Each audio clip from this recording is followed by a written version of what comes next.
I think Sakovic is champion. Sakovic is champion. And your champion for the second season of the BSR Kia Club Series, Pete Harron, comes across the line.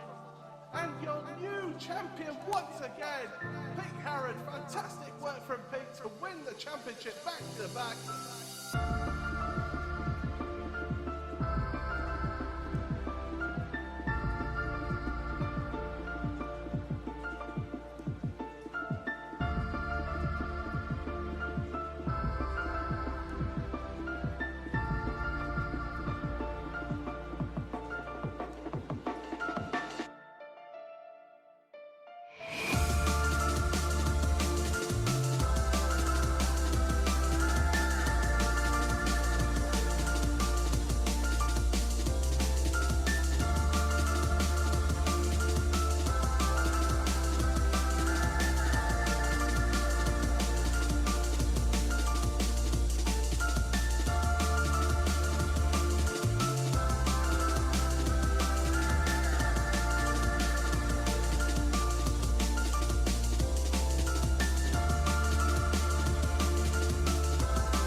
Hello and welcome to the Club Series with East Coast Hydrographics here on Apex Racing TV and iRacing Live.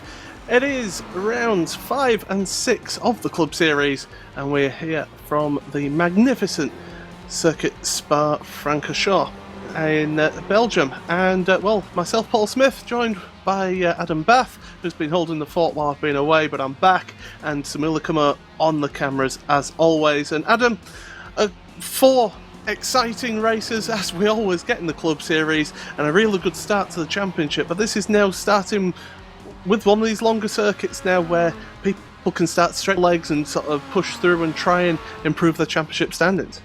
Well, yeah, we've had four great opening races to the season. We started off the championship at Brands Hatch, quite a narrow circuit there, and then we head to the narrow Summit Point race, where even though we have got that long straight down the front of the circuit, it's still pretty hard to overtake there. Saw 4 interesting races, but now, yeah, we're at the flat-out open, wide open and pretty wide Spa-Francorchamps circuit. Very familiar to all these guys as well, racing in their various series, all coming here. And we've raced here in the championship over the last few seasons as well. So let's see how they can get on in the 2 races that we've got coming up tonight. Yeah, and of course one of those people who seem to love this track is Piers Pryor, of course, race winner last season at this track, and is once again up amongst the top of the fastest guys. We're just in qualifying at the moment, about 6 minutes remaining in qualifying, but just quickly bring us up to speed, Adam, with the standings as they are. Okay, yeah, so championship standings heading into this race meeting. At the top of the standings for Team Mad, doing a brilliant job, and his Charles Draycott's pick for the championship is Diogo Melro. However, he's still yet to take a race win this season. Has been on the podium twice, a third in race 1 at Brands and a second in race 1 at Summit. Will he go one better in race 1 tonight? Piers Price in second for Club 73. A podium every first race so far this season, and won race 1 at Spa last season, his first win in the Club Series. Third is Matt Bunn for CQR and East Coast Hydrographics, still yet to take a podium in the Club Series. His best finish is 4th twice. Roy Verkersen 4th for Crest SVR since he won race 2 at Silverstone, at Summit. Brand, hasn't finished in the top 5 since. Adam Hadfield in 5th for Radical Racing UK, only finished outside the top 10 once this season. With James Leggett, the highest T2 driver, driving for Subaru for you, in 6th. Scott Malcolm in 7th for Great Western Racing. He's finished 21st in both the first races of the race meetings we've had this season. Let's see if we can go third time going in race 1 here tonight. Sean Gardner's in 8th, also for Subaru for you. He took a pole in race 2 at Spa last season. Pete Harrod's in 9th, the 2-time champion. He's doing reasonably well after a poor start to the season. And Pete Newman in 10th for Ice Cold Racing. Took his first, was it podium last time out, Paul? That was at the start that we were talking before we went on there. Yeah, Pete Newman first podium in the club series, yeah. Looking at the Tier 2 standings, which we were just touching on. James Leggett leading Scott Malcolm by 14 points. Then it's 5 points back to Sean Gardner. Max Wright 4th. Jason Rowe 5th. Jim Flanagan 6th. Trevor Blackburn 7th. Craig Evans 8th. Lewis Bibby 9th. And Neil Rocks in 10th. And then finally over into team standings. Team Mad helps, of course, by Diego Melro's brilliant start to the season. Up at the top of the championship, Club 73 in 2nd. Subaru for you doing an amazing job as well in 3rd. Radical Racing UK in 4th. Formerly Chirpy Bird, I think. 5th, Crest SVR. 6th, Great Western Racing. 7th, CQR and East Coast Hydrographics, ahead of the CQR team, who has the likes of Pete Harrod and Maciek Sakovic in their midst. XL Designs Motorsport in 9th. And iGlazing Limit Squad having an awful start to the season, and we believe they've only got one of their drivers here this race meeting in Adam Gosling. 11th, Too Old to Play Racing. 12th, Ice Cold Racing. 13th, Isle of Base Racing. Brit Model in 14th, for Ryan 73 in 15th, and Team Dial Up hoping to get some more points on the board after their paltry 147 this race meeting. They're in 16th. Yeah, so thanks for that, Adam. So we're into the last 4 minutes. In fact, we're almost at 3 minutes left in this qualifying. One thing I did notice about the championship, just on the Safest Driver Award, Linus Broström had made 4 starts and has had 4 clean races, completely clean, no instance whatsoever. I don't know if Linus is here today, but it would have been interesting to see. I don't think he is, just looking down the standings here, but it would have been interesting to see if he could have carried on that run of form. Well, even though he's done all 4 races, he's finished 45th in all 4 of them, so Slow and Steady wins the race, or should that be Safest Driver Championship. And even though he's finishing outside the top 40, Linus Broström leading the safest driver. Absolutely. Well, we are into the final 3 minutes of qualifying, and as it stands at the moment, Piers Pryor for Club 73 is provisionally on pole, less than a tenth of a second ahead of Chris Wood, who is about a tenth and a half ahead of Roy Ververke. So those 3 at the front, really close together, covered by a couple of tenths of a second. Then there's a bit of a gap to Pete Harrod, 3 tenths of a second. Ben Gregory, the privateer, he's in 5th place at the moment, with Adam Hadfield in 6th. And, considering it's a long lap here, and it is a very long lap here, the top 10 are within a second of each other, so that's really good going, actually, around a track such as Spa. It is really, because the tracks we were at last 2 weeks, Brands and Summit, 2 relatively short tracks, we were doing times in about 1 minute 30 or so, and to go here where we're doing lap times just below 2 minutes 30. Shows you how close the competition is here. Of course, all running fixed setups. The setups are provided to them, I think, is it still by Jamie Rushworth, former BSRTC champion. So they're good setups from a former champion, as we're saying. So still showing how close the competition is. Yeah, it was slightly tweaked for this season. A little bit more turning on the car, so drivers getting a little bit more turn in this car and making it just a little bit quicker. We saw that it was quicker lap times at Brands Hatch at the first round of the season as well, so drivers certainly enjoying this setup. But we enter the last minute of qualifying. One man who is struggling a little bit for qualifying time is Diego Melro. He's down in 22nd at the moment, and I don't think he'll make it through to finish to start another lap. He's just at the Fania chicane at the moment, so it would be a push to get there through to the end of the lap. 40 seconds remaining. It's going to be tough, but yeah, Diogo down in 22nd at the moment. Yeah, we were saying when we were looking at the championship how he's been on the podium in every first race of a race meeting this season, but it doesn't look like he's going to emulate that. Currently in 22nd place, and the session's going to be over in 25 seconds. Club 73, they are doing some drafting together, Paul, and that's what's crucial in qualifying if you want to get high up the grid. Yeah, especially around this circuit, the draft is so strong. around here, and you've really got to take advantage of that as the clock is ticking down now. So we'll be seeing who will start one more lap. The clock strikes 0. And well, who was the last man across the line? I believe it was Sean Gardner, so he'll be the last one to set a lap time. The rest of the drivers coming through now. Diego Moro has put in a stormer of a lap there, up to 5th place. Well, there you go. So getting a draft from somebody in front of him, from Pete Newman. So Diego, who is a teammate, he was a teammate of Pete Newman in the World Series last season, and also in the Pro Series as well. He's in that team. So Pete obviously lending a helping hand to the Team Mad driver. Yeah, he saw something in him then. Definitely pulled that out of the bag. We were just talking a few seconds ago about how he's going to be most likely going to be starting outside the top 20, but he puts in a 2:28.719, which is 1.2 seconds quicker than his personal best in practice. Leaps up to 5th there. Fantastic job. Craig McLeod-Evans across the line improves to 33rd. And a few others coming across the line here. Jim Flanagan, he improves up to 24th, so he'll be happy with that. So just any more. Darrell Rampton's going to come across the line here now. What's the lap time he'll set across the line here? 2:30.6. So he does improve, but not a vast amount. Who's the next one through? Roy Reverke is going to be the next one through, but he's taking it easy, so he's not obviously finishing that lap. Tristan Bodis, he's just coming through. Stavelo now, he's going to come through to set a lap time. As I said, Sean Gardner is the last one to go across the line before the checkered flag came out, so we'll keep an eye on him as well. But it's Tristan and Sean that are the last two really that are setting the lap time here, Adam. Yeah, and Clinton Bell has also come through and put himself up to 5th. But Sean Gardner looks like he's taking it slow, just a bit poor. But Pete Harrods, is he also on a lap? He's coasting back to the pits as well. So it looks like we have got everyone.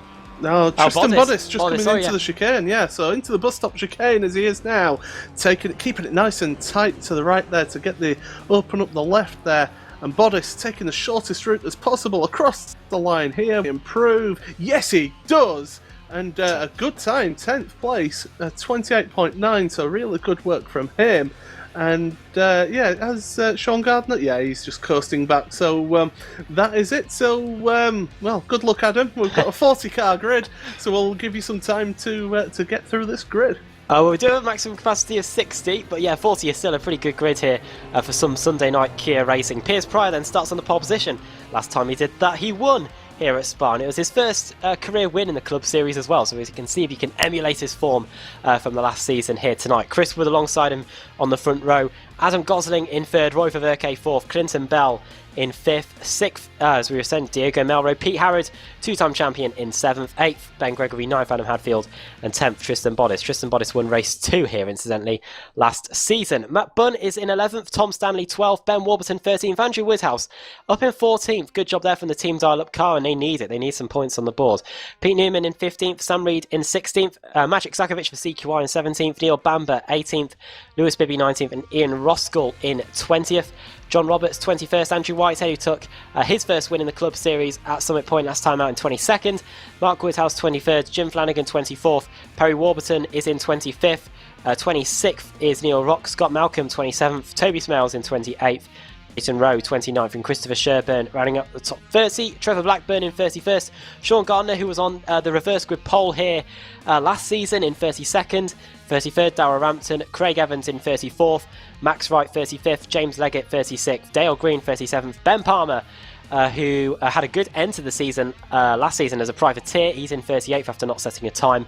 Lon Murray also hasn't set a time in 39th. And the same for Stuart Atkinson in 40th.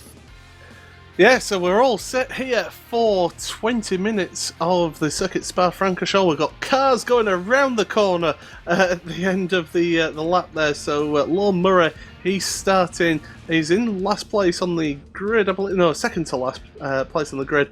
But he is starting just around the corner, so that won't be ideal for getting away from the line here.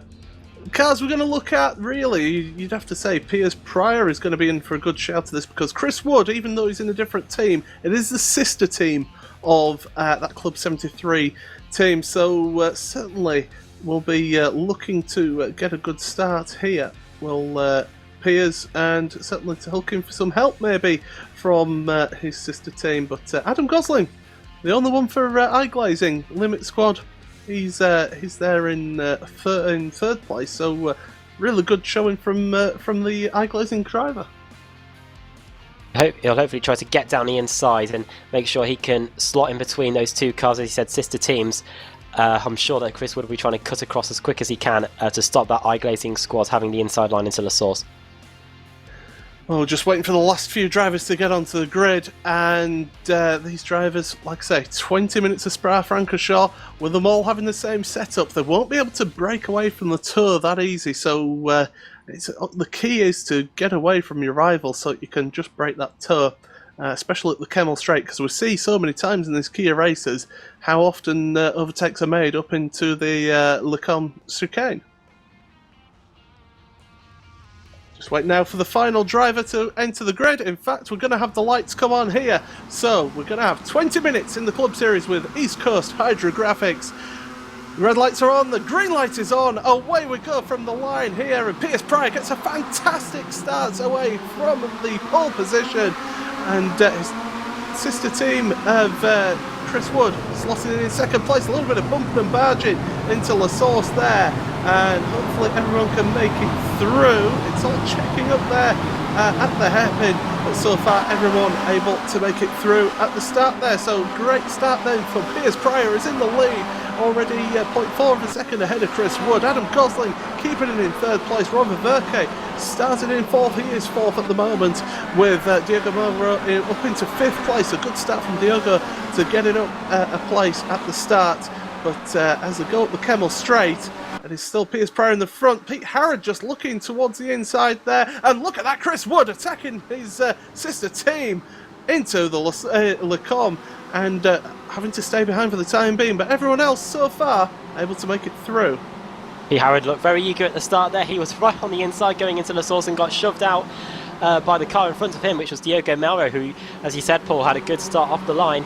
So Melro up to fifth, Harrod still in amongst the midfield in sixth place, and it looks like we've had everyone get through those tricky few corners like Eau Rouge, the run up through Radion safely. Side by side, we've got Magic Sakovic getting past Sam Reed into the corner with no name, turn 7 I think it is, and now we're on the run down to Pouan.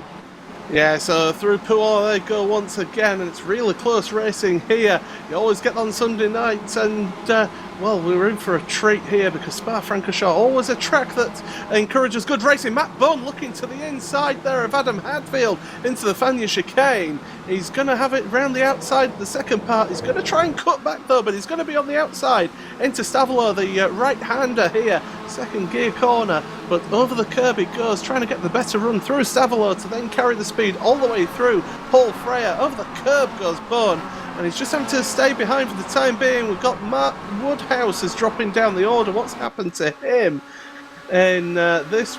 We'll have to find that one out, but it's just 3 cars side by side. That's what's happening there. Matt Woodhouse getting slotted back here, and it's just all manner of chaos going back here, bound in 30th. Oh, and a big crash there, 74. Who's that? Scott Malcolm. Oh, and it's been collected by somebody else. We were hoping we'd get through the first lap without any incidents, and unfortunately, Scott Malcolm has been collected there. Yeah, it was Lord Murray that went into the back of him after Scott Malcolm was already slow. We've got action in the bus stop chicane as well. Paul cars in all sorts of different directions there, heading back onto the track to put the first lap in the books. It looked like Sam Reed was off on the exit of the bus stop chicane. He's in 17th, and now here comes a dial-up car shooting up the inside into the first corner. Down the inside of Andrew Whitehead, it's Perry Warburton. And Warburton's through into, what is that now? Is that, he's up to about 20th place. Yeah, so Warburton's getting the job done there. Ian Roskell's involved in there, and Andrew Whitehead, as you were saying, right behind him now. He's going to try and use the slipstream up the Kemmel Straight, and we've got quite a few drivers trying to use the slipstream, or trying to break the slipstream, should I say. We've got side by side, that's Adam Hadfield, I believe. Yes, it is, with the 64 car of Tristan Bodis, and Hadfield around the outside there of Tristan, so we're able to make the move, stick there. Andrew Woodhouse is getting stuck into the thick of things there with the 58 car of Pete Newman. So Newman having to battle it away with also Woodhouse's teammate, the 29 car of Ben Warburton. So those guys sticking together. Magic Sakovic also getting involved in this one as well. He's going to try and make it 3 wide. No, he isn't, but they're going to go 2 wide through the corner with no name. And Sakovic around the outside to take that place up to 15th now. Yeah, Ben Warburton understeered wide on the exit and ruined his speed going into that corner with no name, and Sakovic was able to shoot round the outside, and we've seen that a couple of corners tonight up at Lake Com. We saw Adam Hadfield swoop round the outside, who was at Tristan Bodice, and that gave him 8th position there as well. So up the order goes Hadfield, driving for, Adam Hadfield's driving for, as I look through the entry list quickly, but he's driving for someone, but he's doing a good job. Yeah, he's doing a driving for fantastic Radical job. Racing Radical UK. Racing, yeah. We got there in the end, but yes, it's still getting used to the new team names for this season, but I'll tell you who is doing a good job at the moment. Piers Pryor is currently a second ahead of Chris Wood, but Wood is under intense pressure now from Adam Gosling, of course, a man who could have won the championship, what was it, last year, wasn't it? Last season that he could have won the championship, but yeah, Gosling going into the bus stop chicane once again. Everybody just closing up there, all that concertina effect. The driver's catching up, but look at the run that Gosling's got through the bus stop chicane. He's going to look into La Source here, but maybe he wants to just hold back for the time being and use the slipstream after Eau Rouge and Radiol and up the Kemmel Straight as, well, we've only got one car currently who has had to make a pit stop, and that's Scott Malcolm. Everyone else still running for the time being, but look at this, side by side, down towards Eau Rouge, but Gosling decides against it and just slots in behind Chris Wood, but it's a matter of time, you would think, Adam, before Gosling makes the move. Yeah, we're only 5 minutes into this race. Only 2 laps as well, but Adam Gosling already on it, trying to get past Chris Wood. Maybe he can sense that he can be quicker than Chris Wood and set his sights on possibly taking the lead away from Piers Pryor. Adam Gosling, as you were saying, Paul, runners-up last season, runners-up also in the season before that, and up the inside he goes, into Lake Com, down the inside, and that is a done deal. So Adam Gosling through to second. Yeah, that eye-glazing Limit Squad car up in second place. He'll be setting his sights now on Piers Pryor, but Pryor, I do believe, has broken the slipstream there. He's 1.7 seconds ahead, so while they were battling away, Pryor was able to just eke out that gap a little bit, and that will count for a lot. Well, that's little gap there, because if he's broken that slipstream, he can just pull away now, and well, Gosling, he's dragging the rest of this field. We've got, what, 7 or 8 cars all together here, battling it out for second through to about 9th place there. So really, it's all close fought at the moment for these higher positions. Further down, Jason Rowe, I believe, has just gone past Trevor Blackburn. Yes, he has, and so Jason doing a good job there. We've got side-by-side action as well further back from them, and that is the 339 car of Sean Gardner side-by-side into Pooh with Darrell Rampton, and Rampton giving up that place. He's now going to come under pressure from Dale Green behind, but those positions changing all the way through. Chris Sherburn as well is side-by-side now with Mark Woodhouse. Woodhouse trying to look down the inside to the Fanny chicane, not able to make a move stick there, but still real close action all the way down your field here, Evan. Yeah, Darrell Rampton looked like he's got some front and rear damage. One car's dropping back. Is that? It is. Yeah, it's just Mark Woodhouse. But you were saying, Paul, in the early stages that it looked like he picked up some damage along the way. But yeah, action all over the place. We're running through the top 10 quickly. Piers Pryor leads. Chris Wood in second. Adam Gosling in third. Ververke fourth. Diego Melrose still in fifth. Sixth, it is Ben Gregory. Seventh, Adam Hadfield. Sorry, seventh is Ben Gregory. Eighth, Adam Hadfield. Ninth, Tristan Bodice. And Matt Bunn rounds out the top 10.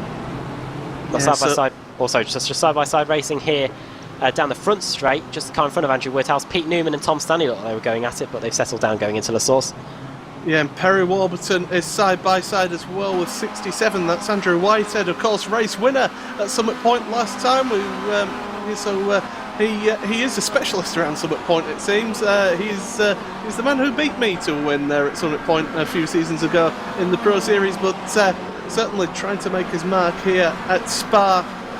You can hear the car struggling, and Magic Sakovic now has actually made it past Ben Warburton, so Sakovic is slowly working his way through this field, although Warburton isn't giving this one up yet. They're going to go side by side into Lake Com. They're getting really close there, but into Lake Com they go side by side still. Sakovic holding an inside line, but it's now going to be Warburton that has the inside line into the Malmedy, but Sakovic trying to hold it out around the outside, using the extra speed through there, and great work there to be able to take that place back. So 14th place for Sakovic. Great driving there from both drivers. Ben Warburton, Tier 2 driver, going at a series champion in Maciek Sakovic. Ben Warburton is certainly 16th in the Tier 2 standings, but doing a good job of holding his own against Sakovic, even though he may have lost the place. He's down to 16th, Sakovic up to 15th.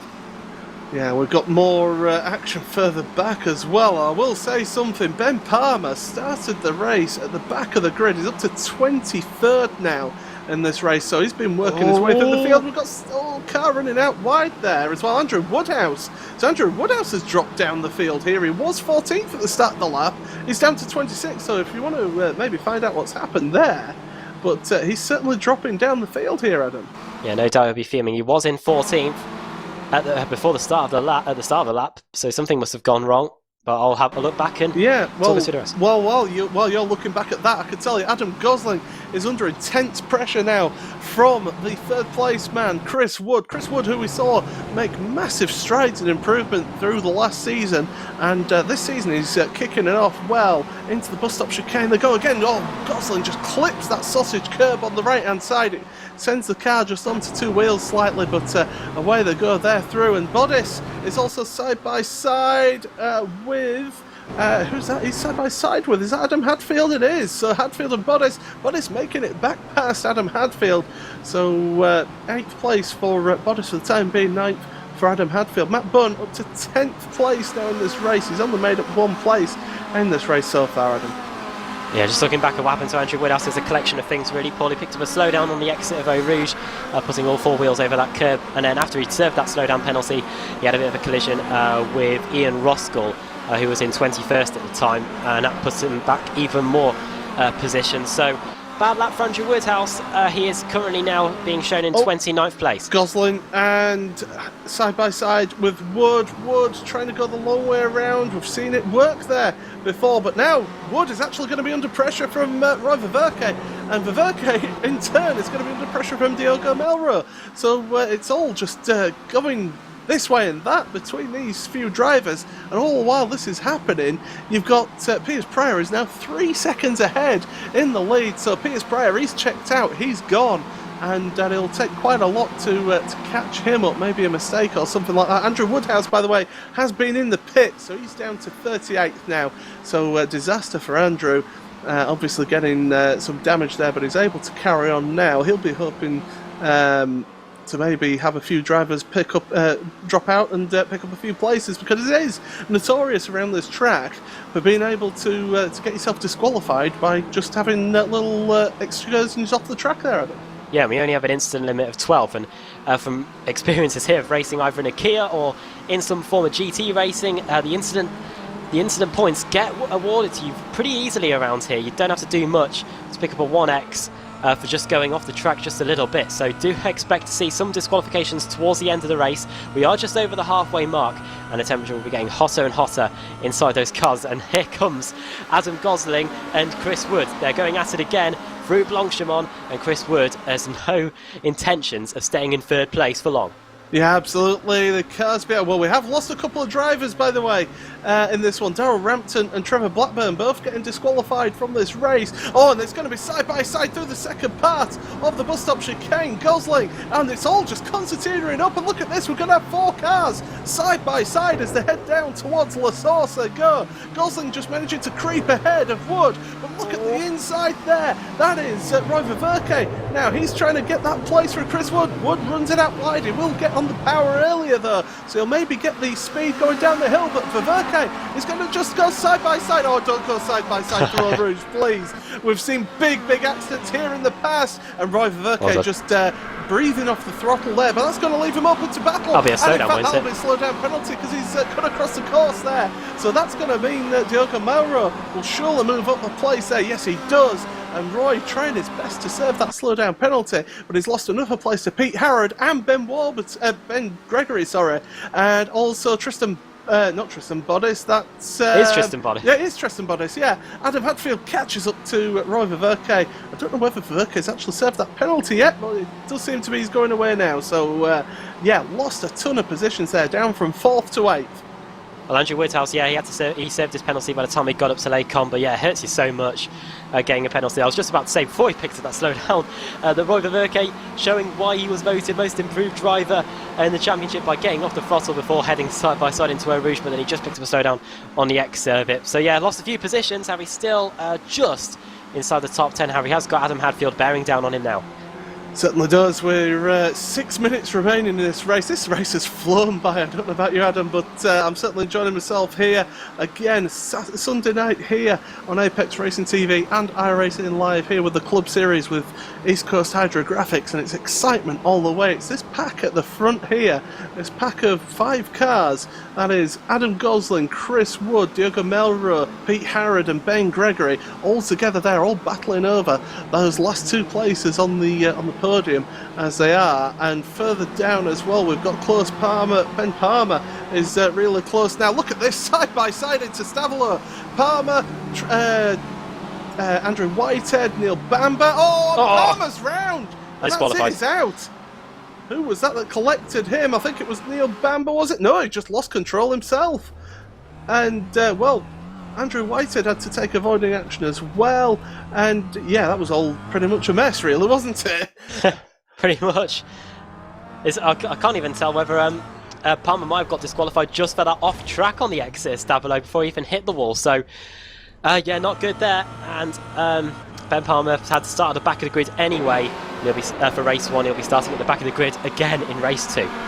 Yeah, well, of course, we've got the reverse grid wheel as well coming up there. It's a bit different this season, isn't it? We've got a bit of a different range of cars and finishing positions that can end up on pole position. So we could end up with a big reverse grid here in this wall. Just remember, what does it go up to? Is it 30 seconds it goes up to? It goes up to 32 cars reverse for race 2. At the moment, Dale Green's got a potential reverse grid, but meanwhile, at the front here, it's side by side once again. Chris Wood and Adam Gosling into Lacombe.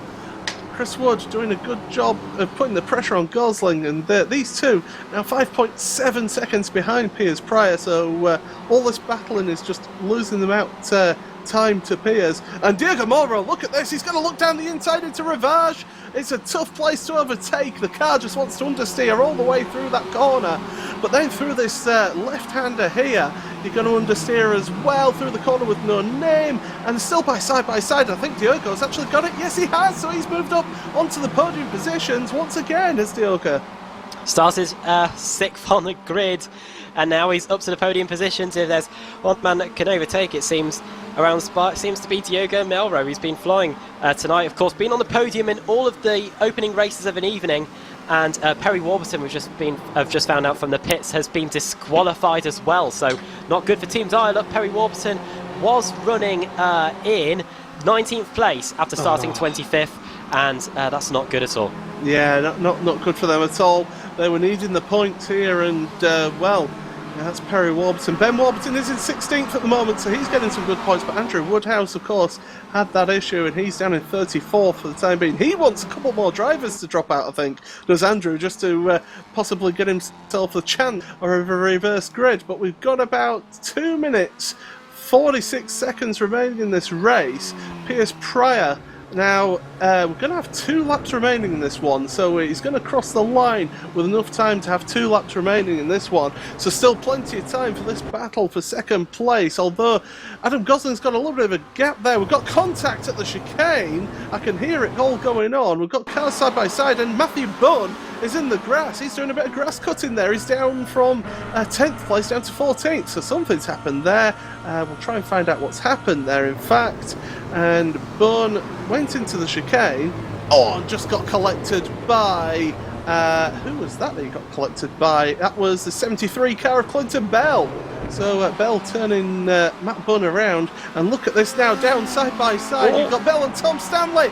Through Eau Rouge they go side by side. Surely they can't do it. Yes, they can. Stanley makes it ahead through up the top of the hill. Bell and Newman collects the wall. And Bell now is trying to push out Magic Sakovic as well. Oh, this is all getting a bit rough and tumble in this penultimate lap here. Bell trying to make it 3 wide into Lecombe, and it's Sakovic going side by side here with Stanley. Oh, Stanley just covers that well, does a fantastic job to move up there. So Stanley up into 10th place now, and Sakovic down in 11th. And Newman has suffered greatly from that contact. The car was crabbing appallingly down the Kebble Straight, and it just wouldn't turn left at the end of Lecombe, and now he's just trying to limp the car back to the pits and hopefully get a spot in the reverse grid for race 2. We've got about a minute left in this race, and we've got battles all over still in this one. It's fantastic racing here. A little bit of contact there, but it's not been too bad actually for the racing here. So drivers still going through here, and well, Pete Harrod and Tristan Bodis actually swapping positions there. They're side by side through the Fania chicane, and Bodis doing a fantastic job there, just running him a little bit wide there through the exit of the Fania chicane, and Bodis up a place, up into 6th place now. So great work from Tristan, who started in 10th in this race. Adam. Just want to bring your attention to a battle that's going on for 27th place. Jason Rowe versus Neil Bamber versus Lorne Murray versus Mark Woodhouse and Dale Green. Look how close all these guys are on the exit of Pouan, and up the inside is going to go Neil Bamber, and he's through, and Lorne Murray wants to follow him through as well. Yeah, Murray side by side there with Jason Rowe. Their contact, there's more contact, and they're going to go into the barrier there, and Rowe, they just came together there, and that's Murray out of the race, and I do disqualified, believe, yeah, disqualified. Jason Rowe does have a lot of damage on that car, but he is carrying on, so he's going to carry on there. But we're on to the final lap now, and drivers would have been hoping that was the last lap, because drivers are losing positions here because of that incident limit. And well, it's tough. It's a really tough limit, but you've got to be in it to win it. And well, we've got side by side here Ben Warburton and Sam Reed as well going into La Source this time around, both tier 2 drivers. Warburton holding an inside line, Reed keeping behind for the time being as they head down towards Eau Rouge. Andrew Woodhouse will be loving all of these disqualifications and crashes that are occurring in these final 2 laps. Ian Roskell and Diego Neil Ross. Melrose. Oh, going on. Melrose going for 2nd place into Lecombe. Sorry about that, Adam. Yep. Oh, they're just holding back for the time being is Gosling. So Gosling doing a fantastic job, but those two also, they still battling away. Sam Reed is in the slipstream. He's trying to get past Warburton. He's going to have the inside line here on Ben Warburton, and Sam Reed, who will be late on the brakes into Lecombe. All the side-by-side through Lecombe here, but Warburton able to hold on to that place for the time being. Good job there, and good to see at least one dial-up car at the top. Diego Melrose versus Chris Wood looks on towards Pouan. Wood having a little look down the inside. Wood, of course, started on the front row, now down to 4th place in the closing stages of this one, but it's not over yet. Towards the Fania chicane we go. He's got a good run through Pouan there. It's not really an overtaking spot, the Fania chicane, and Melrose late on the brakes there into the chicane they go, and he's just able to hold on, but there's still over a quarter of a lap to go. Yeah, so as they go through here, and it's still really close between them. There's only really one overtaking opportunity now towards the end of the lap. We've lost Lewis Bibby. We've also lost Pete Newman as well on this lap. Jason Rowe, it looks like, has taken a tour back to the pits. So he is struggling out here, but through we go.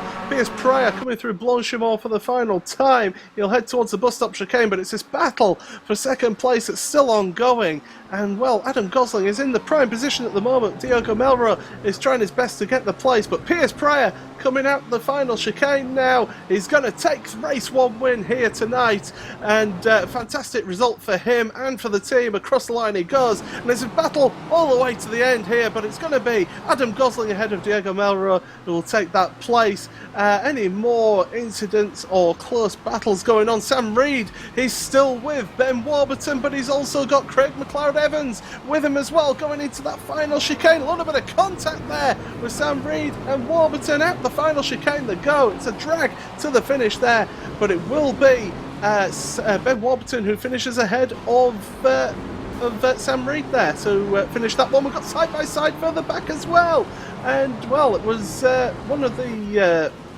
one of the Gone Broke racing cars that was side by side there. It was, I believe, Neil Bamber, was it? But no, it wasn't. It was Sean Gardner and Sherburn that was going side by side there. So really close action all the way through here. Fantastic racing from these guys, and it is a long lap here. The last of the lead lap runners is still Jason Rowe. He took it to the pits, got a repair here, so he's just going to finish out this last lap. And well, that's going to help him towards a reverse grid position. Andrew Woodhouse just comes across the line now. He finished 29th in this race, so hard luck there for Andrew Woodhouse. Toby Smales, where's he finished in this race? 30th, I believe. I'll look to things. Yes, 30th place for him.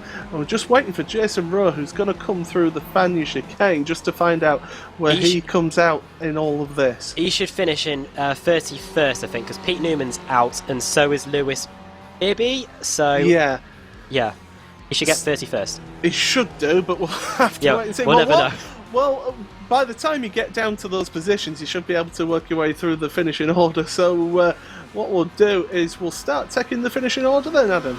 Okay, first race of the evening, and it's 2 wins out of 3 races at Spa for Piers Pryor. He takes his second win here, and if I'm correct, that is his 4th win in the Kia Club Series. Adam Gosling second, Diogo Melro third, Chris Wood fourth, Ben Gregory in fifth, Tristan Bodis sixth from 10th, Pete Harrod finished 7th, 8th for Adam Hadfield, 9th for Roy Verke and Tom Stanley rounding up the top 10. Maciek Zakovic had an interesting race, 17th to 11th. 12th dropping back during the race, Clinton Bell, he started 5th. Matt Bunn finished 13th. 14th, John Roberts.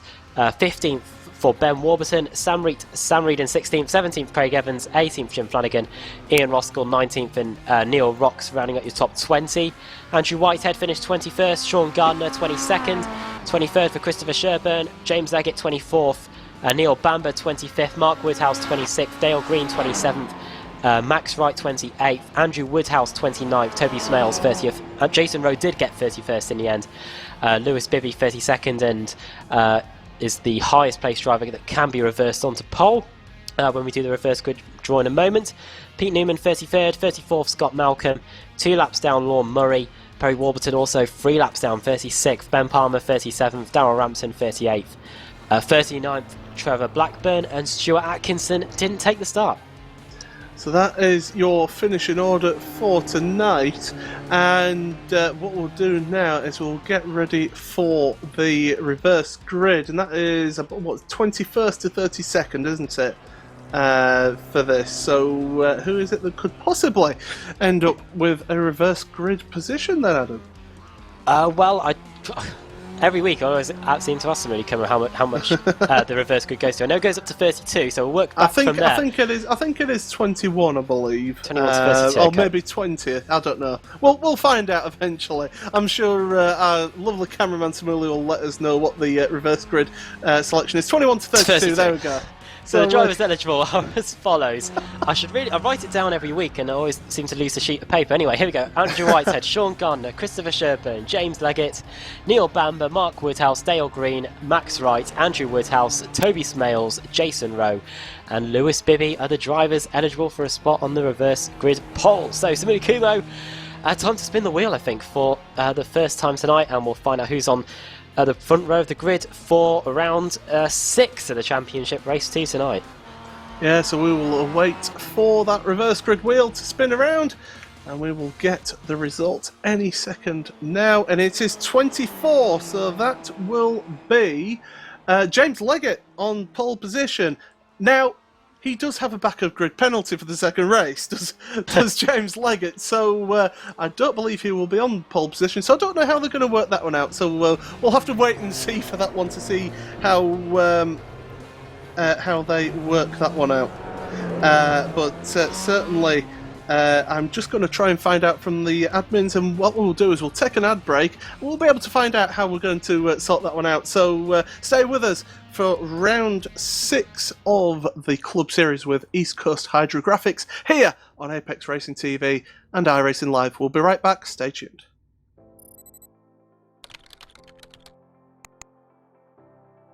iRacing.com is a sim racing game that combines a true-to-life racing experience with an online community of virtual racers from all over the globe.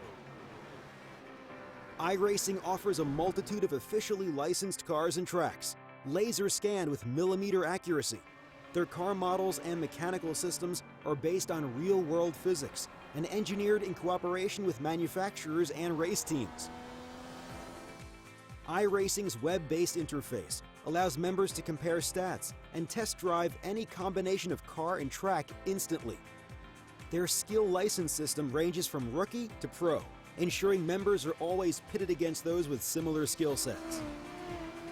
Members are able to sign up for a weekly race series, compete in time trials, host a private race with friends, and participate in racing leagues created and run by the community. With over 60,000 members, iRacing works in partnership with renowned motorsport organizations like SRO Motorsports Group to deliver virtual races based on the real-life Blancpain GT series. iRacing's Blancpain Endurance Series features team racing, giving members the ability to build a team and participate in races ranging from 3 hours to 24 hours. Additional partners include NASCAR, IMSA, V8 Supercars, IndyCar, allowing members to race in their very own 24 hours of Spa, Bathurst 1000, Daytona 500, and many more. iRacing.com, delivering the most authentic racing experience short of getting into a real race car.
Simulated racing can be awesome, but it can also be kind of a free-for-all. Interestingly, auto racing faced the same problem in its earlier days. Whether it was on the back roads, the beaches, or the city streets, the racing was fun. But there was always a certain level of chaos and danger, until some folks came along and put some order to all of this. Stuff like official racetracks, regulations about weight and equipment, and enforcement of standards. That's what gave us high-speed excitement, fast-paced action, and photo finishes. That's when racing became racing. The guys over at iRacing.com have made the same transformation in the world of sim racing. Sure, they've got the most accurate tracks and realistic cars out there, but that's just the start. See, iRacing analyzes the performance and results of each driver in every race, so you can be sure you're always placed in races where the competition will be tight, and that those reckless drivers who ruin it for us all are kept in the pits. Not to mention that with over 45,000 active members already in their vast community, you can find races day and night, so you can always get in on the action. You can even join a league of your favorite series. And since updates are always automatic, you don't have to worry about software and can focus on the track. Zip up your fire suit and check out iRacing.com.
Welcome back to Apex Racing TV and iRacing Live for round 6 of the Club Series with East Coast Hydrographics.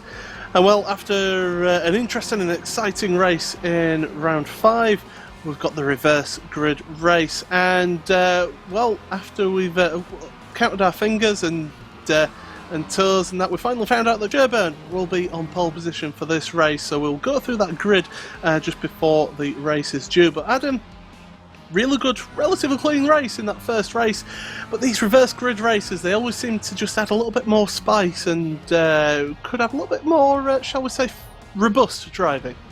Yeah, I think we saw that here last season as well, because the pole sitter for race 2 here last season, Sean Gardner, finished nowhere near the front by the end. So definitely expect a topsy-turvy finish. Of course, the guys will be working their way through. I think Spa's the sort of track where we can see the fast guys move their way forward due to the very fast nature of this circuit. Plus, as we were saying before we went back on air as well, Paul, it's a late afternoon race, so the track temperature is a little bit cooler and the drivers can afford to push the car just a little bit more, and so they can get some more life out of the tyres. Yeah, they'll have more life out the tyres, but also the fact that because it is cooler, on that first lap into La Source and also through Eau Rouge, could be a little bit interesting just seeing how these cars go through those corners, because there will be a little bit of sideways action going through there if they're not careful with the cars, and hopefully, touch wood, we don't have any big incidents, because a safety car around here would be basically wipe out half the race, wouldn't it? Pretty much. I think we've seen safety cars happen here in recent years. Fully enough, the last time I saw a safety car here, we were using the old endurance layout, and that was before any of the cars could get up to any sort of decent speed, and we already had track blockages there. I think we had a huge pile up before we even got to the start line here I think in the Pro Series a few seasons ago. So expect anything coming into those first few corners, as some of the drivers have their own sort of collisions on the exit of Eau Rouge, it seems, just then. Yeah, through Eau Rouge and up through Radion. Radion is a difficult one because it's right when you're at the top of the hill, so the car goes light there, and if you're not careful, the back end, if it's on cold tyres, can just take a turn and you end up in that wall. So certainly a place where drivers have got to be careful here, but about a minute and a half before this second race starts, and looking through this field, it's going to be tough for Piers to get through the field, because he has got some of those faster drivers ahead of him, and they'll all be trying to make their way through as well. Should also be worth mentioning that this season we have a larger reverse grid as well, 21 to 32, as opposed to the normal up to 25 cars, so they've got more work to do, and after 24 cars was it that was pulled out of the wheel. It's going to be difficult for them to get through. However, we've seen so far this season it's actually proven very difficult, because like Diego Melro, who's been on the podium in all 3 race ones this season, but in the second races at Brands and the second races at Summit Point, he's finished, as I get the stat sheet up, he's only finished as I scroll to the top, he's only finished in 12th and 7th, so he hasn't cracked the top 5 in either of those. We'll see if he can in the second race tonight.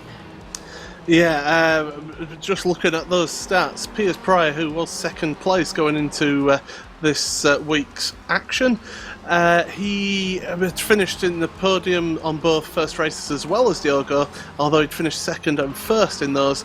But in the second races is where he seems to struggle, and we had this last season with Prius, didn't we? That he seemed to struggle in those second races, 19th and 17th at Summit Point and Brands Hatch, as we're getting ready for the grid. So certainly some work there for Piers to do, and he'll be hoping to get a good result here. So as we're getting set here for 20 further minutes of Spa-Francorchamps, we'll be over to Adam, who will quickly talk us through at least the top 20 of the grid. Yeah, let's see how we get on. We usually have about a minute of gridding time. So, pole position then goes to Christopher Sherburn and Sean Gardner, who was on pole here last season for race 2, lines up alongside him on the front row. Andrew Whitehead 3rd, Neil Rocks 4th, Ian Rossgall 5th, Jim Flanagan 6th, Craig Evans in 7th, 8th, Sam Reed 9th, Ben Warburton and John Roberts running at the top 10. Matt Bunn in 11th, Clinton Bell 12th, Maciek Sakovic 13th, Tom Stanley in 14th, Roy Verke 15th, Adam Hadfield in 16th, Pete Howard 17th, 18th Tristan Bodis, 19th Ben Gregory, Chris Wood running at the top 20, Diego Melro 21st, 22nd Adam Gosling, race 1 winner Piers Pryor in 23rd, Neil Bamber 24th,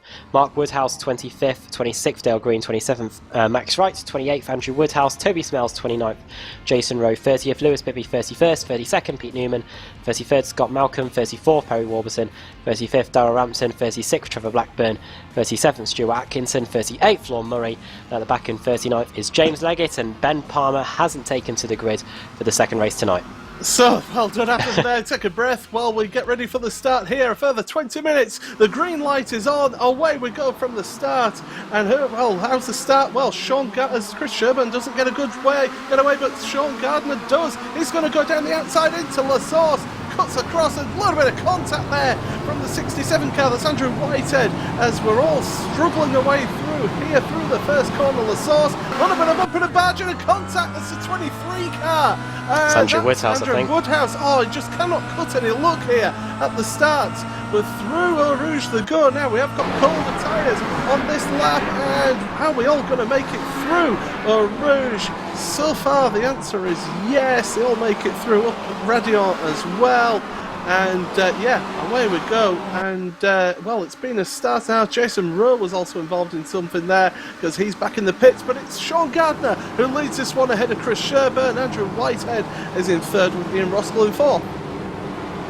3 white in places going into Lake Com. They all sort each other out. Adam Hadfield's picked up a slowdown penalty. He's trying to serve it and try and serve it in a way that doesn't affect anyone else's race. He's tumbling down the auto there, Paul. He's still on the brakes. All of them all seething past him there, and he's going to be way outside the top 20 at least. Yeah, down to 25th now for Adam Hadfield. They've got an absolute gaggle of cars. It's just car after car covering this track here. We've got dust getting kicked up on the exit of No Name Corner, and as they head down towards Pouon, everybody's still seeming to just trying to sort themselves out. I can tell you that Piers Pryor is only up to 22nd, so he's only gained 1 position so far in this race. But up near your front, it's still Sean Gardner. Andrew Whitehead has made it past Chris Sherburn, so up to second place for Andrew Whitehead, and he's looking to try and get past Sean Gardner to try and get another race to win here in the Club Series. Out through Paul Freyer they go now, and it's still absolutely neck and neck further back, as we've still got cars trying to sort themselves out. John Roberts is ahead of Matthew Bunn, and Toby Smales, he's had an incident on this lap. He's off in the gravel at Stavelot, and let's have a look what happened there. Just a little bit of contact there from the 66 car of James Leggett, who had a back of grid penalty, so he is back out and running is Toby Smales. Whitehead already closing onto the back of Sean Gardner, just heading into the bus stop chicane. However, a bit of distance has been put between them, but now the battle for third is on between Christopher Sherburn and Ian Roskell as we come across the line. They're going at it into La Source. On the inside line it is Sherburn. Round the outside is going to try and go Ian Roskell. Roskell's got space out there in that too old to play car. And they're going to go at it towards Eau Rouge, but it looks like it's still going to be Sherburn just with the advantage. Yeah, Sherburn just ahead, as you say, as they head down towards Eau Rouge. And, well, Ian Roskell trying his best, as you say, in that too old to play car. Through Eau Rouge and Radion they go, and he's going to use that slipstream now, and look at them ahead.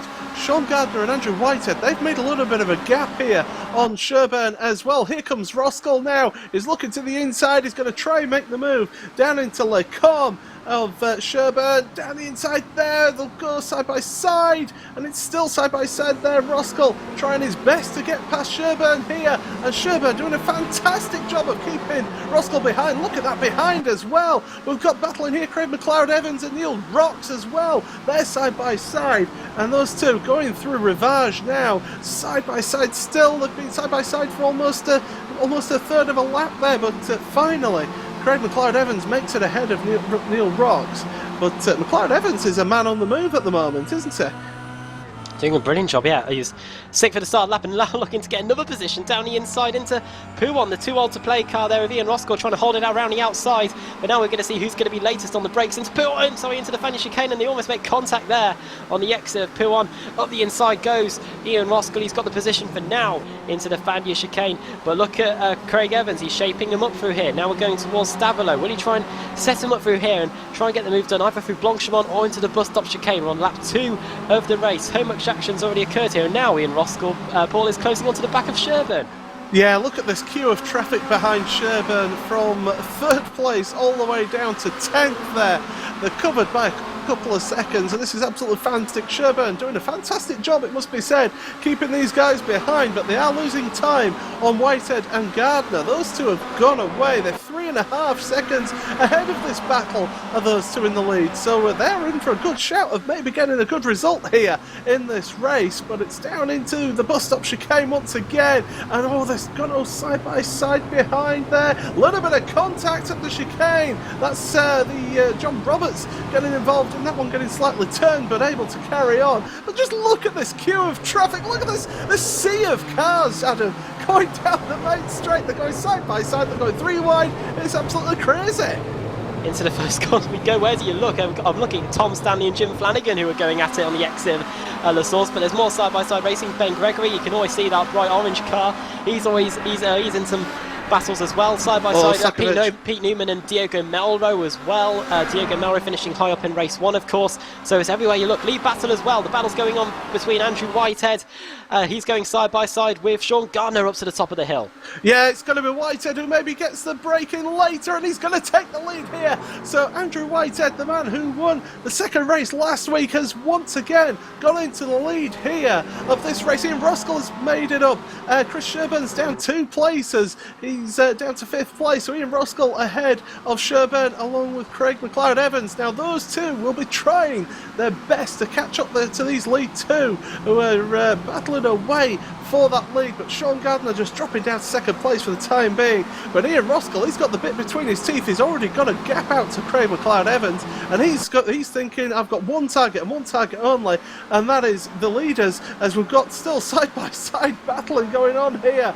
Got Sam Reed, there's Roy Verke, there's Chris Sherburn as well. Sherburn just getting a little bit freight trained in this one here, Adam, as we go through Puor now, and he's got another car behind him. John Roberts is looking on the inside of the Fania chicane. And he's up the inside, and that Ted Motorsport car, XL Designs and Motorsport, is through.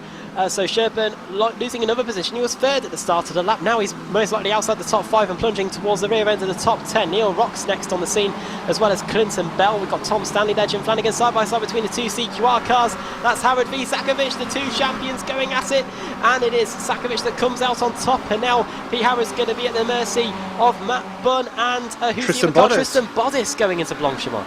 Yeah, Bodis going down the inside there, so too is Matt Bunn. He's looking to the inside there. Maybe CQR, and there's contact. Matt Bunn's out of control here. Will he keep it on the track? The answer is yes. Somehow he manages to keep going in the right direction. No, there's a car off at the bus stop as well, and it somehow avoids everyone. Who is it off? It's Christopher Sherburn, I think it might be. It was all off. It was on the inside of the bus stop chicane, Paul. But I couldn't see Chris who it was. Sherburn. Oh, so and we've got a car stuck in the barrier at the bus stop chicane as well. It looks like a dial-up car. Nothing's going right for them. It's Ben Warburton. He was in 25th place. Chris Sherburn was incredibly lucky to avoid everyone there as well, so everyone could breathe a sigh of relief to avoid that one. But Andrew Whitehead trying his best to pull away from Sean Gardner here. Ian Ruskell in 3rd. These lead battles now have just spread out a little bit, so it's further down where we've got all this action. And it's these drivers down at the bottom end of the top 10. And it's Jim Flanagan is involved there, Maciej Sakovic. Pete Harrod is also trying to make a move on Tristan Bodis as well as they head into Le Com. And it's going to be Pete Harrod who just gets side by side actually with his teammates. And it's going to go side by side through the Le Com, and no, not able to make it. But he makes the position on Tristan Bodis as Pete Harrod. So up a place there, but Harrod obviously on a mission just to try and get some good points here because he's not had the best start to the season. Oh, Harrod runs sideways there. Oh, look at losing control through Rivage. I've never seen that happen before in a car like that. But well, still side by side through No Name Corner with Tristan Bodis now. See how that happens going towards P1, and crazy stuff going on in the background as well, but we'll focus on what happens here between Harrod and Bodis. Harrod forces Bodis to take a different line into P1, but now here comes Matt Bunn, fresh from his near-death experience, I think, going into Blanchimont. He's now arriving on the scene to try and get past he's going to try and get past both of them. The rear's locked up almost going into the Fania chicane, and Bodis looking at the inside again, and there's a little bit of contact. Pete Harrod's car is all sorts of sideways there, and into Stavolo we go. Round the outside, is Bodis going to get the move done? It's going to be close, but I think he might have got it done. Yes, he has, as we go into Stavolo and Blanchimont. Yeah, fantastic work from Tristan Bodis there, but look at that gap now that is pulled out ahead of them. Maciej Sakovic has managed to get away from them there. 1.6 seconds between Sakovic and Bodis. All this fighting is what's causing that gap to pull out here.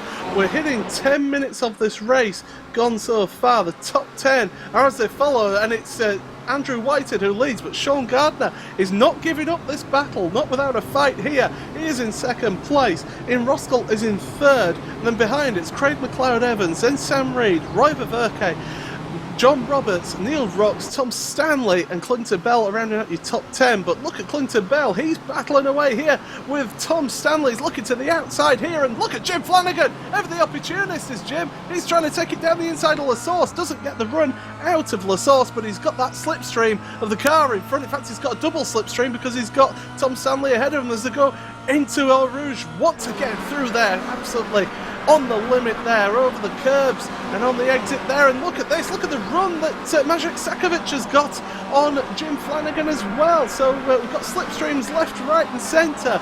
You've also got Neil Rocks under pressure from Tom Stanley. Stanley's going to look down the inside towards the Le Com chicane, and he's going to try and make that move stick out. Down the inside he goes. Will he make it move stick? They're going side by side through the second battle. Oh, Malmedy now, that right-hander. And, well, Stanley making it work. Oh, only just cuts across the nose there. Sakovic made it past Jim Flanagan. Flanagan, though, he's not going to give that one up. He's going down the inside of Rivage. It's not a traditional overtaking spot, but he is trying to make that one work. And Tristan Bodis, out of all this, he's gone up to the back of these guys. So that gap that they created ahead is it's long gone, because Pete Harrod is also there with them. Flanagan down the inside of Puar. He's going to try and make that work through this double apex left-hander. Around at about 110 miles an hour on the second apex, and Tristan Bodis now having to run out wide. He's running out of room, and Flanagan now to the inside of the Fania chicane, and it's still side by side between him and Sakovic. They've been at it for almost half a lap now, but Sakovic just ahead for the time being as they head into Stavolo once again. Flanagan late on the brakes. Will he be able to make that one work? He's going down there, down the inside. He's got the inside for Paul Freyer as well. A quick right-hander here, a little bit of rubbing, a little bit of door banging. But it's Jim Flanagan who makes it just in front. But Sakovic is going to hold that inside line as they're heading to Blanchimont, which is not a place you want to have an accident. And it's Flanagan who's just ahead now. Tristan Bodis alongside by side with Sakovic. Through they go, through Blanchimont. Bodis taking the wise move of running wide, and here comes Sakovic's teammate Pete Harrod. He's made the move on Sakovic now. Oh, there's going to be contact in there. Oh, good grief, who was that? Him flying in behind Sakovic. Hatterfield it was. God, I thought there was going to be a big accident there, and look ahead. There's still battling going on here. It's John Roberts. He's defending with all it's worth ahead of Tom Stanley, and there's Clinton Bell around the outside as well as Neil Rocks, and it's just all chaos here, Adam. How great was that, though? Two champions, Maciej Sakovic and Pete Harrod. You'd think they'd be up at the front fighting their way through for the leads, but they're having their work cut out in the midfield. What a championship this is. Up to the Eau Rouge we go, and it looks like there's a problem for Pete Newman. He had to get out of the throttle there and allow Diogo Melro through. But everywhere you look in this second race, there's a battle going on, and I can tell you where else there's a battle. John Roberts versus Clinton Bell. Then we're heading up towards Les Combes on lap 6 of the race. Over 12 minutes has been completed, and oh no, Paul, how is this going to end? Here we go, up to the top, round the outside goes Tom Stanley. Is there contact? He just forces Roberts wide, and that may open the door for Clinton Bell. Yeah, Clinton Bell trying all he can to get past John Roberts. He can't do it. And look at that. There's Neil Rocks, and Pete Harrod's going to make it 3 wide into Rivage. That's going to be an accident, surely. No, it isn't. And look at this. Jim Flanagan's trying to get on the act as well with Tristan Bodis. It's just absolutely crazy. This pack of cars all together. And Clinton Bell, he's now got Neil Rocks alongside him. He's trying desperately to get ahead of John Roberts as Clinton. He hasn't been able to do it. And here comes Neil Rocks, and he's ahead of Clinton Bell now. So fantastic driving there from Neil to make the move stick, although he runs a bit wide through Puar, and that's going to give Clinton Bell a chance, the opportunity to look on the outside into Stavolo. It's tough to go around the outside there, and Pete Harrod now is looking to the inside of Clinton Bell. He's got the outside for the next part of the Fania chicane, and Clinton Bell cuts him off for the time being, but Still, it's all crazy, it's all action, and Clinton Bell looking to the inside of Stavolo. Once again, you want to get a good exit through Stavolo to be able to carry the speed then through Paul Freya. And around they go once again. We've got side-by-side action with Jim Flanagan as well. He's side-by-side with Pete Harrod, looks at things. And well, look at this Clinton Bell now. He's side-by-side with Neil Rock. Oh, free wide! Sorry, free wide behind, and it's all kicked off. Crash. Oh, there's a big one. That's going to be a big one. It's going to be Jim Flanagan involved in that one. He's out of the race there. But that was a big one with Matt Bunn involved in that as well. He's out of that race as well. But yeah, it was 3 wide there. It was never going to work there. And unfortunate for Matt Bunn, he was the innocent party in that one. And they're both out of that race. Yeah, free wide. It's never going to work. Battle for the lead.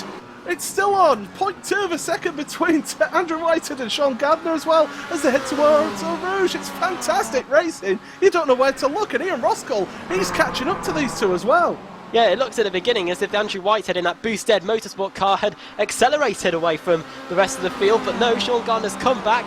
He set lap times in underneath 2 minutes 29. What was Andrew Whitehead's time like last time around? It was 1/10 of a second quicker, but that's still pretty close. And on lap 7, how many minutes have been gone in the race? Just 15, so we've got less than 5 minutes to go here, and the battle for lead continues to go on. Sean Gardner, of course, was on the pole here in race 2 last season, and look at him now, he's at the front. Yeah, fantastic work from Sean. Just getting over the curbs there. And Ian Roskell, though, look at him. He's reeling in these front two here. So he's giving it a good go. Roy Ververke, he's been doing quicker lap times than the leaders as well. But he's, you would think, a little bit too far behind with 3 minutes and 45 seconds remaining in this race to be able to make a dent in that lead. So it's this battle for the lead that's intriguing here. We'll still keep an eye on any other battles as well, because it's still pretty close between Clinton Bell and John Roberts as well, although they've just separated out a little bit. Adam Gosling is battling away with Chris Wood as well, so Gosling trying to make his way through the field. They're side by side into Poor, but not able to make that move. So Gosling, he is 19th, so he's lost a place on this lap to Chris Wood. And well, these drivers not able to make their way up the field. In fact, what's happened to Piers Pryor? He's down in 31st, so he's had a major issue. He's had to have a pit stop as well as Piers, but it's this battle for the lead now that's on. 3 minutes remaining in this race, so they're going to get about 2 laps remaining in this one. And well, you've got Andrew Whitehead in the lead with Sean Gardner second, Ian Roskell third. We've lost Adam Hatfield. He's got disqualified from this race now. It's just absolute mayhem, carnage. It's what we love about the Club Series. Yeah, that's everything we love about it. And a great track like Spa-Francorchamps as well. Great Sunday night entertainment here. Can tell you what, it's a darn sight better than that match going on where they're kicking a ball down in France. Here we go, over the timing line we go on to lap 8 of the race. 17 minutes and 25 seconds have been elapsed, so only probably 1 or 2 more laps left in this race. 3 cars going at it for the lead here. Then it's Roy Ververke in 4th, 5th Craig Evans, 6th. It is Sam Reed, 7th Tom Stanley. Then look at this, John Roberts, Clinton Bell, Tristan Bodis, Pete Harrod, side by side into the first corner. Round the outside is going to go Clinton Bell in that number 73 Club 73 car. So much action here. Yeah, fantastic work from these guys. The 27 car, that's Max Wright, is in with Lewis Bibby as well. So all those cars really close together. But this battle for the lead now, and it's Ian Roskell looking to the inside, having to cut across to look to the outside now because Sean Gardner went very defensive up the Kemmel Straight. That's compromising his entry into Les Cornes. And if these two battle it out too much, Andrew Whitehead could pull out a lead here that would be insurmountable. But Ian Roskell has done everything he can to reel in these two drivers, and he's going to look down the inside into Rivage. Not going to make that move stick for the time being, but this battle now is really intensifying, Adam. Ian Roskell, 2 all to play, 2 wins to his name in the Club Series, and Sean Gardner driving for, as I look on the entry list, he's driving for Subaru for you. No wins to his name, so he wants to get a first win on the board. And at the moment, it looks like that Andrew Whitehead is starting to just pull away a little bit now. When we get to the line, there should be 1 lap left. We're going to have just enough time to get it in the books. And now Sean Gardner needs to spend the rest of this lap here, closing up to the back of that boosted motorsport car, the XLD Racing, of course, and so he can have a run out of La Source through Eau Rouge and Radion. and up to Laycom on the final lap. Oh, there's a little bit of contact with Tristan Bottas and John Roberts. John Roberts had lost 2 places at the start of the lap. He's lost another 2 now. This time it's Tristan Bottas and Neil Rocks who have made it past. John Roberts doing all he could to keep ahead of those guys, but just a little tap into the Fagnes chicane, and that's lost in the position. But here we go now towards Blanchimont once again. Through Blanchimont they go, and it's going to be 1 lap. It's going to be a 1 lap dash for the line then between these 3 at the front. Andrew Whitehead, who's led the race for 5 laps, it's going to be 6 laps at the end of this one, and it's going to be 1 more lap to go as they go across the line here. They couldn't slow down because of how close those guys were. So last lap here in this race. Sean Gardner has closed up that gap a little bit again to Andrew Whitehead, so it seems to be this part of the track where Sean Gardner is a little bit quicker. We've lost Tristan Bottas from the race. He's been disqualified. He's been involved in quite a bit of action in this race, it must be said, but as they go down towards Eau Rouge once again, through they go then, through the left, through the right, and now through Radio, and it's Ian Roskell has got a fantastic run through that section of the track now. He's going to try and use the slipstream. He's looking to the outside line here. Can he make the move stick? Is side by side up the Kemmel straight. He's got a slipstream from Andrew Whitehead ahead, but at the moment they're still not able to pull ahead. It's going to be who's the last of the late breakers into Laycom, and Sean Gardner is running a little wide. Oh, and Ian Roskell having to hold back for the time being, and Andrew Whitehead has pulled out to a 2nd lead now, so this is where he seems to be a little bit stronger than Sean Gardner, so this is where he's making the most of it. And Andrew Whitehead, it could be 2 wins from 2 second races in a row for him, but this battle for 3rd place is still ongoing between these 2. John Roberts has lost another place to Diogo Melro now. He's down to 12th place, Diogo up to 11th, and still battling going on. Pete Newman and Adam Gosling, they're swapping positions as well, side by side through Rivage into the corner with no name, and that limit squad driver of Adam Gosling doing a good job.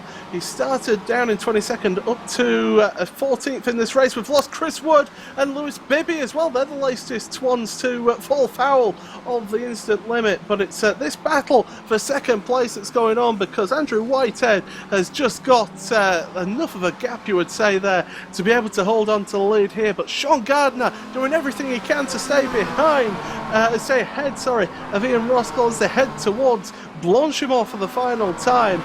And really, it's going to be a last effort into the bus stop chicane for Ian Roskell. If he can get close enough, he's 0.3 of a second behind. He needs a really good run through Blanchimont. They go now. Not careful not to run too far wide. But look at that, Whitehead just a little bit slower through Blanchimont again.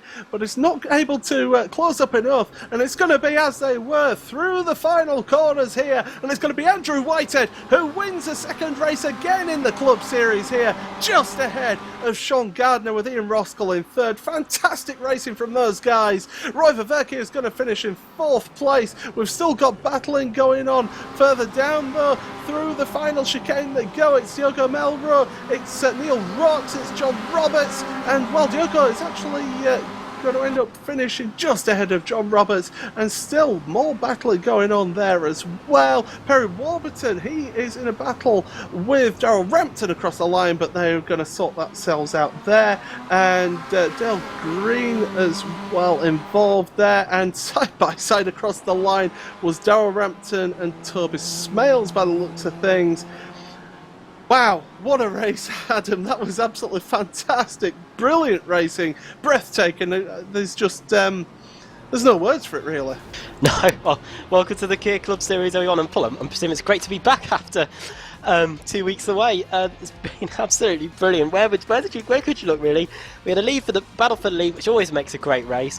And then we had the battle for the top 5. We had Sakovic and Harrod in and amongst the guys outside the top 10, trying to find their way through there. And of course, all the guys that were at the front in the first race trying to work their way through, some better than others, of course. Piers Pryor involved in trouble. Well, can we do this every night? We're going to have to wait to the next one now in a week's time. And yeah, bring it on. This has been an absolutely brilliant race meeting. Yeah, absolutely fantastic from everyone involved in that. So hopefully we should have everybody who's finished across the line. Yes, we have. So Adam, let's take us through the final standings then for round 6 of the Club Series with the East Coast Hydrographics. Okay, so we had done the first 4 races of the season with 4 different winners. However, the winners here tonight, one race 1 and race 2 at Summit Point. I've only just realised that. Andrew Whitehead winning race 2 like he did last week, and Piers Fry winning race 1 like he did last week. Sean Gardner second. Great to show, great for the Kia Club Series to have a Tier 2 driver up inside the top. Up on the podium there. Ian Roskell in third, Roy Ververke fourth, Craig Evans finished in fifth, sixth was Sam Reed, seventh Tom Stanley, eighth Pete Harrod from 17th place, ninth for Clinton Bell and Neil Rocks rounding out the top 10, 11th Diego Melro. I think that is his highest finish from a race. So no, I apologise, he finished higher than that. No, he finished in the opening seventh for race. Brands. Finished seventh for Brands, so it's the second best race 2 result of the season. 12th was John Roberts, 13th Adam Gosling after starting 22nd. Got some decent points, even though iGlazing Limit Squad only had 1 driver here this race meeting. 14th Ben Gregory, 15th Pete Newman. Pete Newman, I was going to say, that's a fantastic effort, is that? 16th for Neil Bamber, 17th Max Wright, Maciek Sakovic 18th after starting 13th. He was involved in battles with his teammates, and he was a victim of a bit of contact during that race as well. Lorne Murray 19th, 20th James Leggett, Perry Warburton 21st. I think that's the highest team dial-up car. It's been another terrible race meeting for them. 22nd Dale Green, Darrell Rampton 23rd, Mark Woodhouse 24th, Toby Smales 25th, Scott Malcolm 26th, 27th Trevor Blackburn 28th, Stuart Atkinson 29th, Piers Pryor, the race 1 winner of course, and then Chris Wood 1 lap down, Lewis Bibby 1 lap down, 2 laps down Tristan Boddice in 32nd, Adam Hadfield 3 laps down 33rd, Jim Flanagan 4 laps down in 34th, Matt Bunn 35th, 4 laps down, Christopher Sherburn 36th, 4 laps down, and Andrew Woodhouse 37th, 6 laps down. Andrew Woodhouse and Jason Rowe encountered problems right from the get-go. So there we go, what a fantastic race, and I can tell you that we have got our race 2 winner, making a bit of a habit of here, Andrew Whitehead from XL Designs Motorsport. So great result from you, Andrew. Just talk us through, first of all, the first race, and then that fantastic result in the second race. Dancing with the limits of incidents. I finished both races on 11 out of 12, so the first race I drove the last 9 minutes with only 1 incident point available, so I was having to be fairly cautious. That was brilliant fun though. I mean, door to door and rubbing and all over the place. It was pretty feisty. But yeah, my teammates have just reminded me how rubbish I am in the first race, which is why I tend to get a decent grid position for the second one. So you need to work a little bit on that first race, but Andrew, fantastic work, and you were put under pressure all the way though from Sean Gardner. We thought, we mentioned in the commentary that once you got past maybe you could make a breakaway, but Sean, to his credit, kept you under pressure and pushed you all the way, didn't he? Yeah, I was trying to play it fairly carefully, following him for the first few laps, but then he was braking a little bit earlier than I was in a lot of places, so I figured the best thing to do was get past. But he looked after his tyres so much better than me. Obviously, I cooked mine, and I just couldn't get away. Yeah, I was hoping exactly that once I'd got clear, I'd have the pace to pull away. But he was all over me. Fair play to him for that. And well, yeah. So we've had this race here. Next week, where do we go next week? Okayama. Okayama. It's a different type of track with its famed Japanese tarmac. How are you thinking you'll cope there at Okayama? Is it different tarmac? Yeah, Japanese tarmac. It's different tarmac. Yeah. Oh, I see that slidey stuff. I actually quite like it there. It's one of those tight, twisty malarkeys, really, isn't it? It's got some fast bits, but it's yeah, I do quite like that type of circuit. It's a weird combination of flowy but twisty, and yeah, should be all right there, I think. Second race anyway. and just finally, before you get off, anyone you're going to give a quick mention to? John and Stuart, teammates, played a blinder. Poor old Stuart. We couldn't get his car going for the first race, so he had to sit out and join at the back for the second. But yeah, missed quali and everything through technical issues. But no, fair play to him for sticking with it and getting in for the second race. And yeah, John, solid as always. I think he got a couple of little couple of little tickles and racked up some incident points, which he's always disappointed with because he likes to end on 0x. Yeah, don't I know that? Yeah. But no, yeah, shout out to those guys, and yeah, brilliant job. And you guys, of course, for doing a sterling job in here. Oh, please continue. But anyway, well, a well-calculated drive. Oh, no. With those incidents. Yeah, I would tell you that last lap, I was so pleased that Sean was having to fight Ian off, because that would have, if they'd have been fighting me, I'd have been no good. I wouldn't have been able to compete because I'd have just had to let them go. But thankfully, they held each other up a little bit. So, well, thanks a lot for joining us, Andrew, and all the best for next week as well at Okayama. Thank you. Okay, and from our first place driver to second place, Adam, you've got Sean Gardner. Yeah, Sean Gardner, you were on the pole here last season. Now, it didn't go too well there, but a Tier 2 driver up on the podium, you must be pretty happy with that result. Yeah, not too bad. Obviously, third last week, second this week, so I'm hoping there's a win in the bag next week, but we'll see. If you hadn't had Ian Ross go behind him, you looked quicker than Andrew Whitehead in the first and last sectors of the lap. Do you think if you didn't have that threat from behind, you could have pushed for the win? Yeah, possibly. Yeah, I did seem to catch up on Ted in the right into the bus stop. So, but hey, we don't read too much into that. So from the high speeds here at Spa, next week you head to the tight and twisty Okayama circuit. What's your opinion of that track? Not one I've raced in a while. I'm going to have to do some practice this week for once. Do you want to send a quick shout out to anyone? Yeah, obviously team sponsor Subaru for you. Yeah, building a good car for us. Obviously teammate James Leggett, even though he didn't have the best of weekends. And Ted and Ian just for a cracking race. Oh yeah, Subaru for you seem to be having a pretty good championship this season. You're high up in the teams championship, and as we've seen today, you're on the podium. The championship looks to be a pretty good one this season for Subaru for you. Certainly better than last season. 10th last season, so we've already got probably more points this season than last already. But great. Well, thanks for coming and talking to us, and well done on the second place. So close to taking your first win in the championship, but hopefully we'll see that this season. Great talking to you, and we'll see you at Okayama next week. Yeah, thanks very much, guys. Okay, so that was Sean Gardner. We'll get a quick word here with Craig Evans as well. Craig, you ended up in 5th place after starting 7th in that second race. Just talk us through your weekend. How's that gone for you?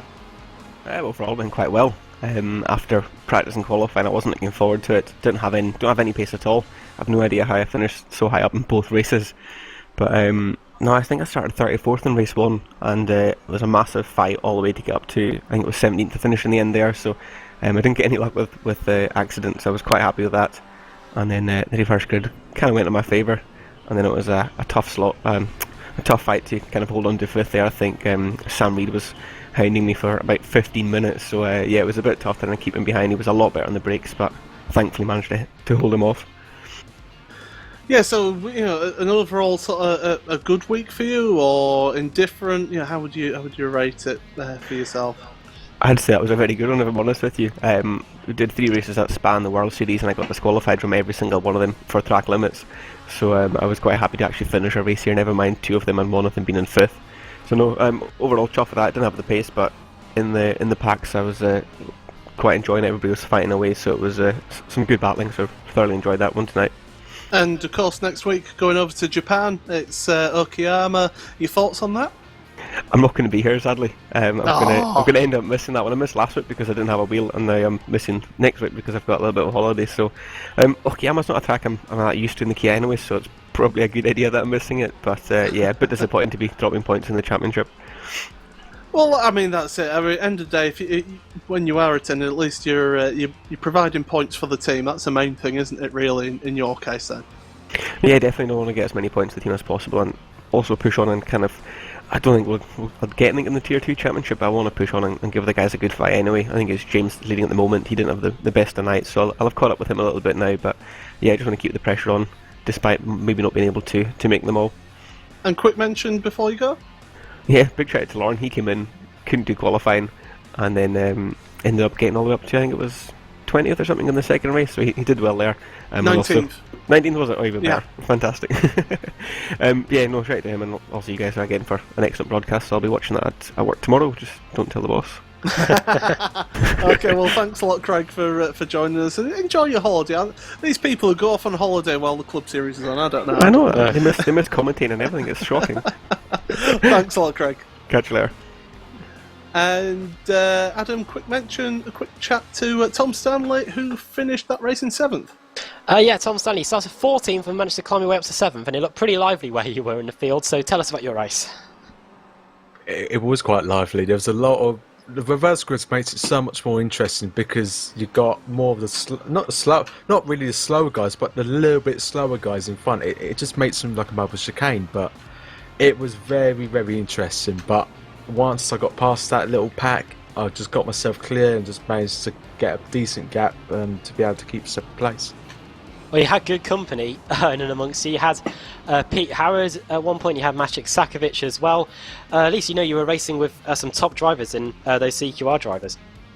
Oh, I know, but again, the CQR drivers are just bloody quick. Absolutely bloody quick. I was racing with them in race 1 and, you know, I was holding my own, especially at Spa where I really did well last season, so I'm glad I got a 10th in the first and 7th in the second. It just helps my championship.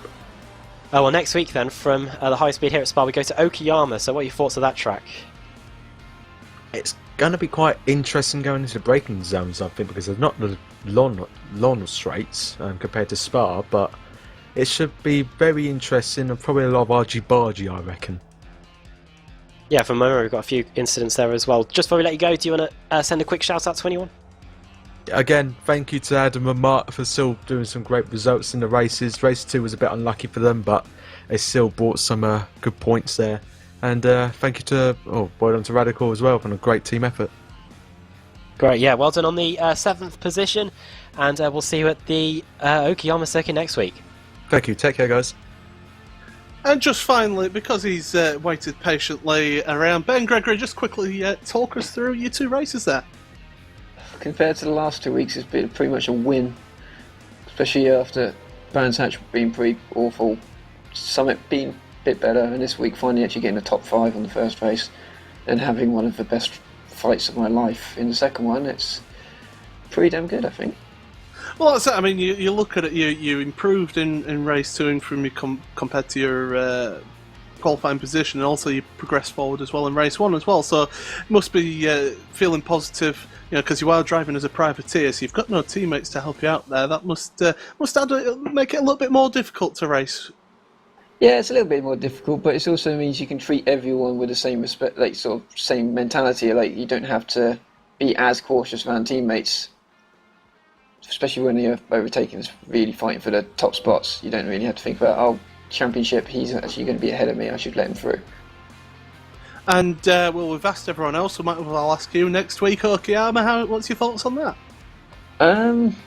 It's going to be very close, and I think door contact's going to be pretty much the thing. It's a bit of reinforcement in progress, I think. Okay, and just finally, any mentions? I know you've not got any teammates, but anyone you want to give a quick mention to while you're here? Adam Gosling, especially for helping me run in the qualifying a bit there. I went easily. He was by himself today, so I decided to go and give him a bit of hand. And everyone around me, and especially race 1 and 2, just for driving so clean and racing so fair. It was absolutely fantastic. Okay, well, congratulations there on the 2 good results, and all the best for next week. Thank you very much. And well, Adam, we'll finish off the broadcast here. It is next week at Okayama. It's a completely different track compared to here. It's quite narrow. It's still got a little bit of width to it, but there's a lot of twisty stuff. And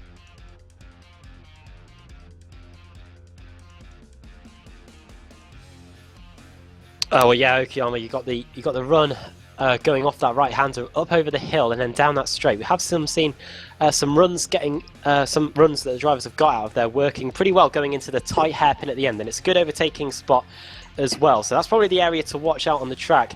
Apart from that, it's pretty tight and twisty, especially that final sector of the lap. So plenty of things to watch out for, and we'll see what the championship standings are looking like as well. I wonder if Diego Melro is still sitting at the top after what's been another pretty decent race meeting for him. Absolutely fantastic stuff from all the drivers here today. It was a case of where do you look, but I certainly enjoyed myself, and I hope everyone else who watched it certainly enjoyed it as well. So what we'll do is we'll say goodbye, and it's been an absolutely fantastic racing here from Spa-Francorchamps in the Club Series with East Coast Hydrographics. From myself, Paul Smith, from Adam Bath, from Samuli Kumo, and from everyone here at Apex Racing TV and iRacing Live, it's a good night.